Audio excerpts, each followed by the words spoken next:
தீபாவளி பண்டிகை நெருங்கியுள்ள நிலையில் திசையன்விளை பகுதியில் கருப்பட்டி அல்வா விற்பனை சூடுபிடித்துள்ளது. நெல்லை மாவட்டம் திசையன்விளை பகுதியில் சுவைமிகுந்த கருப்பட்டி அல்வா தயார் செய்யப்படுகிறது. கோதுமை பால் கருப்பட்டி கொண்டு தயார் செய்யப்படும் இந்த வகை அல்வா 1 மாதம் வரை கெட்டுப்போகாது என்று உற்பத்தியாளர்கள் தெரிவித்துள்ளனர். தீபாவளி பண்டிகை நெருங்கியுள்ள நிலையில் ஆர்டர்கள் குவிந்துள்ளதாகவும் அவர்கள் கூறியுள்ளனர்.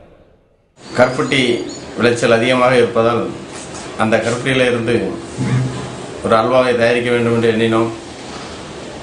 அந்த அல்வா இப்போது வாடிக்கையாளர்கள் மத்தியிலே ஒரு பெரிய ஆதரவை பெற்றிருக்கிறது. இப்போது அது இந்த தீபாவளியை பொறுத்த வரைக்கும் அநேக இடத்திலிருந்து சென்னை, மற்ற கோயம்புத்தூர், தமிழ்நாடு முழுக்க இருக்கக்கூடிய மக்கள் இந்த கருப்பட்டி அல்வாவை ரொம்ப விரும்பி வாங்குகிறார்கள். அதுவும் இந்த தீபாவளிக்கு இந்த கருப்பட்டி அல்வாவுக்கு ஒரு பெரிய வரவேற்பு கிடைத்திருக்கிறது.